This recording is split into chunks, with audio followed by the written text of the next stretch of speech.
Hey, it's Pete, back for part 2 of what's on the other wall. We're going to start at the bottom.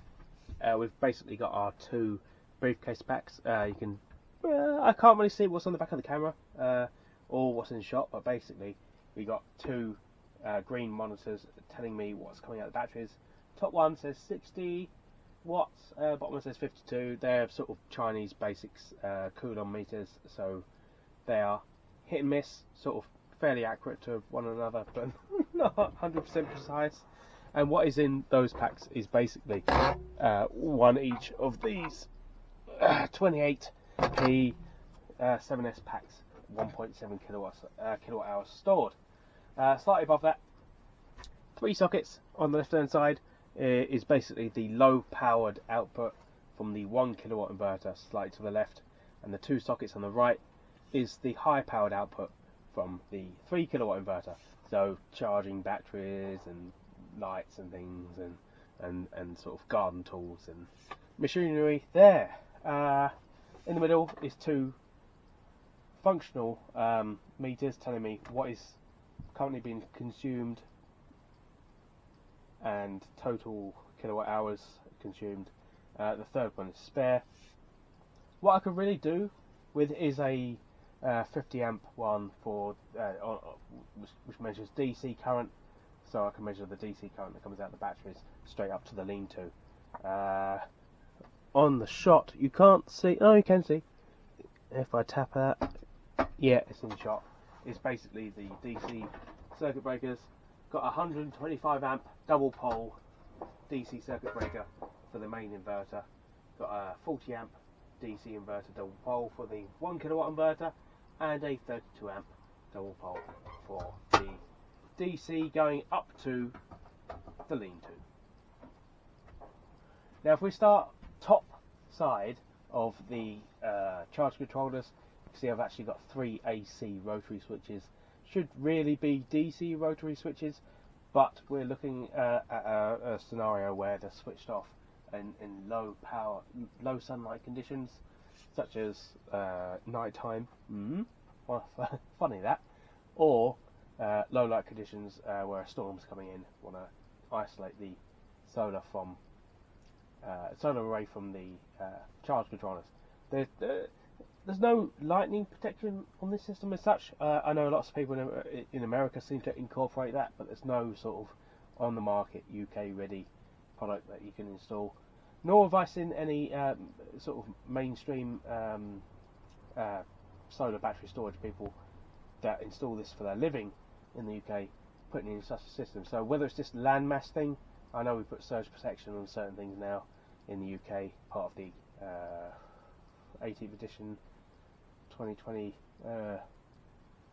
Oh my god, it's getting late, isn't it?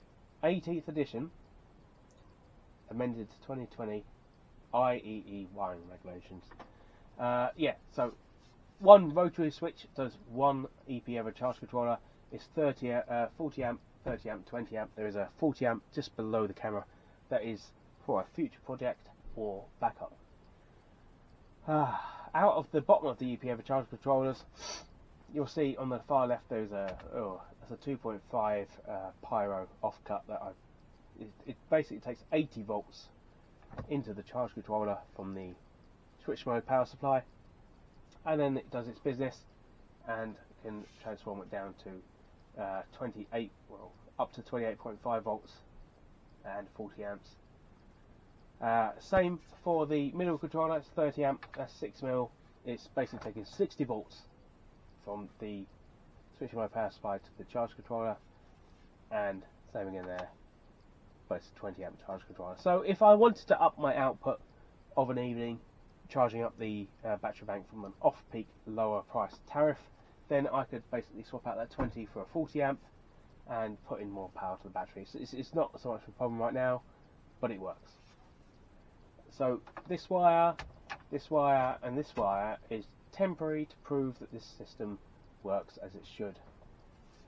It is by my standards, but I need to prove that to you, and I can't do that in this video without downloading all the PDFs and scribbling out my name and meter number and address on every single page that they send me. So underneath that Yet again, it's 3 Chinese knife switches. I can basically swap that out to the center position, and it's not connected to the battery at all. And then I can switch that to the other side, where if I installed the wires, it would take power to the other 2 oh yeah, they're earth blocks, aren't they? So they're not actually meant to be carrying a amount of current for an amount of time, but they're there for our protection if you are joining several earth wires together. So if I swap it back to that side, it will do the battery that is charging on the left hand side, the 1260 cells. If I swap it to that side, it has the potential to charge another pack. And I was using that a few weeks ago to charge up the packs below, the briefcase packs. Obviously soldering them together and spot welding and everything when they've got a lower potential in them is a bit safer than doing it when they're fully charged. So once I've done all that, I used the other side to put the power back into the battery, balance it up ready so I could join the 2 packs together. So yeah, as I say, there's 3 of them, so I could swap any one in and out. I'm not saying that they're particularly good. They were cheap at the time and they were in stock, so I used them. One last item is basically this funny looking device in a 3D printed enclosure ish, is 4 HP server power supplies. I think they could supply up to 460 watts, and by performing a modification by removing the earth from the chassis of the metallic case, dangerous if you're within touch distance and there's a fault within the appliance, but for the purposes of experimentation they are open to the air. By joining 4 together, performing the modification and wiring them in series, positive, negative 2, you got your 4 in series, you could achieve 48 volts, around about 2 kilowatts output. Lots of people use these for various projects and things. I found them more useful actually using the balance chargers, but when they're switched on all together, I've not had much success with running them all at once, every night, after night, after night.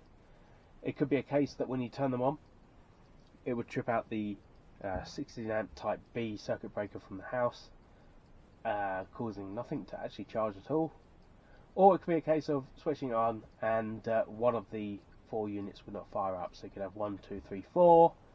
So obviously 1, 2, 3, 4.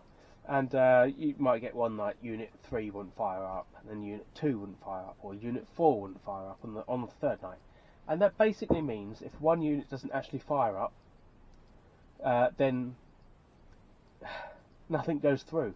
Because the first one wants to work, the second one wants to work, the 3rd one hasn't fired up, the 4th one has. You've got 36 volts potential coming out of that, but because the unit hasn't actually fired up properly, no current actually flows. So whether that's a fault with the unit, or it can't be, it must be all 4 units. They came as a job lot, as refurbished. It's a project that I've put to bed for now. But in an emergency situation where you can be there to switch them on one at a time and make sure they're fired up, you can get quite a lot of power out of them very quickly. So if you want to charge the bank up as it is over a couple of hours without having to deal with the faff, then you can monitor it and get it going. So yeah, that is what it is. It's not going to be there for long. It's obviously it's going to be condensed, neatened up, and have a few bits added, like potential for another power supply, potential for another solar input, and obviously we're going to add a BMS to this system once it moves to the other shed. So we'll see what next week brings in the solar power war saga that never gets completed. Thank you for watching. Please subscribe, comment, rate, click the bell at the bottom, click all if you want to see the rest of my videos that come out for the period I'm here to this year, until I get too busy to do anything. And as always, any questions, put them in the comments and I will try and get back to you. Thank you for watching again. See you later.